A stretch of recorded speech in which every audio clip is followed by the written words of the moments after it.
নুন দিয়ে সেদ্ধ করে রাখা এঁচড় নিয়েছি, সেদ্ধ করা একটা আলু, কাঁচা লঙ্কা কুচোনো, লবণ, কাশ্মীরি লঙ্কার গুঁড়ো, আদা গুঁড়ো, গোলমরিচ গুঁড়ো, হলুদ গুঁড়ো, ভাজা জিরের গুঁড়ো, ধনে গুঁড়ো আর গরম মশলা গুঁড়ো সব একসঙ্গে এখানে দিয়ে দেব।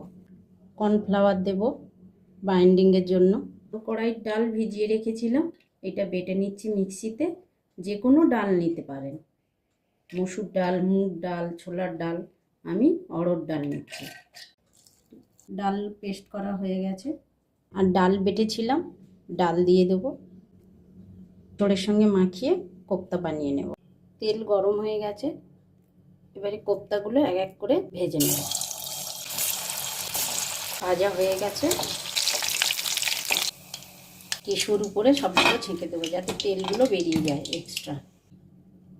কোপ্তা ভেজেছিলাম যে তেলটা, সে তেলটা কমিয়ে নিয়ে কিছু তেল রেখেছিলাম, দিয়ে দিলাম শুকনো লঙ্কা, সামান্য একটু চিনি, জিরে, তেজপাতা, চালমগজ, সাদা তিল, কুমড়োর দানা, আর আছে পোস্ত। পোস্তটা আগে একটু মিক্সিতে ঘুরিয়ে নেব, শুকনো মিক্সিতে ঘুরিয়ে নেব, তারপরে কুমড়োর দানা, তিল সব একসঙ্গে বেটে নেব। শুকনো আগে বেটে নিয়েছি পোস্ত, তারপরে তিল, চালমগজ আর কুমড়োর দানা হয়ে গেছে। পোস্ত, সাদা তিল আর কুমড়োর দানা একসঙ্গে বেটে রেখেছিলাম, দিয়ে হলুদ গুঁড়ো, কাশ্মীরি লঙ্কার গুঁড়ো, ভাজা জিরের গুঁড়ো, লবণ, গোলমরিচ গুঁড়ো আর ধনে গুঁড়ো সব দিয়ে দেবো।